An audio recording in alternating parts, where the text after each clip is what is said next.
ഇന്ന് 75 ഹാർഡിൻ്റെ 34-ാം ദിവസം. നമുക്ക് എന്ത് കാര്യം അച്ചീവ് ചെയ്യണമെങ്കിലും നമുക്ക് അത്യാവശ്യം വേണ്ടുന്ന ഒന്നാണ് പോസിറ്റീവ് തിങ്കിങ്. എന്നാൽ എൻ്റെ കാര്യത്തിൽ പലപ്പോഴും എനിക്കുള്ള ഒരു പ്രശ്നമാണ് ഓവർ തിങ്കിങ്ങും നെഗറ്റീവ് തോട്ട്സും.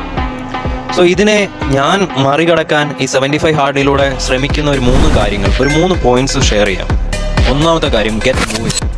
ഇങ്ങനെ നെഗറ്റീവ് തോട്ട്സ് വരുമ്പോൾ ഇമ്മീഡിയറ്റ് ആയിട്ട് ആ പൊസിഷനിൽ നിന്ന് എഴുന്നേക്കുക, എന്തെങ്കിലും ചെയ്യാം. ഇപ്പോൾ നമ്മൾ എവിടെയെങ്കിലും ഇരുന്ന് ഓവർ തിങ്കിങ് ഒക്കെ ചെയ്തുകൊണ്ടിരിക്കുന്നത്, അല്ലെങ്കിൽ കിടക്കുമ്പോൾ ഓവർ തിങ്ക് ചെയ്യും. ആ പൊസിഷനിൽ നിന്ന് ഇമ്മീഡിയറ്റ് ആയിട്ട് മാറിയിട്ട് എന്തെങ്കിലും ഒരു കാര്യം ചെയ്യാം. എന്തെങ്കിലും ക്ലീനിങ്ങോ അല്ലെങ്കിൽ കുക്കിങ്ങോ അങ്ങനെയുള്ള എന്തെങ്കിലും ചെയ്യാൻ ശ്രമിച്ചാൽ തന്നെ നമുക്ക് ആ തോട്ട്സ് മാറ്റാൻ പറ്റും. രണ്ടാമത്തെ കാര്യം, സെറ്റ് സ്മോൾ ഗോൾസ്. നമ്മളുടെ ഒരു വലിയ പ്രശ്നം, നമുക്ക് ഒരു ദിവസം കടന്നു പോകുമ്പോൾ നമ്മൾ ഒന്നും ചെയ്തില്ലല്ലോ എന്നുള്ളൊരു തോട്ട് തന്നെയാണ് ആ നെഗറ്റീവ് ഫീല് തരുന്നത്. പക്ഷേ നമുക്ക് ചെറിയ ചെറിയ ഗോൾസ് എല്ലാ ദിവസവും ഉണ്ടെങ്കിൽ, ഉദാഹരണത്തിന് 75 ഹാർഡിൽ ഇപ്പോൾ നമ്മൾ ബുക്ക് വായിക്കുന്നതും വെള്ളം കുടിക്കുന്നതും ഇങ്ങനെയുള്ള കുഞ്ഞു കാര്യങ്ങൾ ചെയ്യുമ്പോൾ നമുക്ക് ഒരു ദിവസം കഴിയുമ്പോൾ നമുക്കൊരു ഫീൽ കിട്ടും, നമ്മൾ എന്തൊക്കെയോ ചെയ്തു. അത് തന്നെ ഒരു പോസിറ്റീവ് വൈബാണ്. അതുകൊണ്ട് ചെറിയ ചെറിയ ഗോളുകൾ നിങ്ങൾ ലൈഫിൽ സെറ്റ് ചെയ്ത് കഴിഞ്ഞാൽ നമുക്കൊരു പോസിറ്റീവ് തോട്ട്സ് വരും. മൂന്നാമത്തെ കാര്യം, എക്സ്പ്ലോർ ന്യൂ പ്ലേസസ്.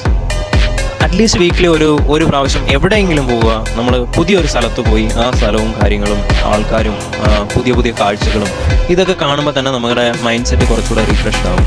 നമ്മൾ ഒരു സ്റ്റഡി സ്റ്റേറ്റിൽ ഒരു റൊട്ടീൻ ലൈഫ് റിപ്പീറ്റ് ചെയ്യുന്നതുകൊണ്ടാണ് മോസ്റ്റ്ലി എൻ്റെ കാര്യത്തിൽ ആ നെഗറ്റീവ് തോട്ട്സും ഇതൊക്കെ വരാനുള്ളൊരു കാര്യം. ഞാൻ പുതിയതായിട്ടൊന്നും ചെയ്യുന്നില്ലല്ലോ എന്നുള്ളൊരു തോട്ടാണ്. അത് നമ്മൾ പുതുതായിട്ട് എന്തെങ്കിലും ചെറുത് ചെയ്താൽ പോലും നമുക്ക് ആ നെഗറ്റീവ് തോട്ട്സിനെ അവോയ്ഡ് ചെയ്യാൻ പറ്റും. എനിക്ക് നല്ലപോലെ അറിയാം നമുക്ക് എപ്പോഴും പോസിറ്റീവായിട്ട് ഇരിക്കാനൊന്നും പറ്റില്ല, പക്ഷെ നമ്മളെപ്പോഴും അതിന് വേണ്ടിയിട്ട് ശ്രമിച്ചുകൊണ്ടേ ഇരിക്കാം. അങ്ങനെ നമ്മുടെ ഡേ 34 കംപ്ലീറ്റ്.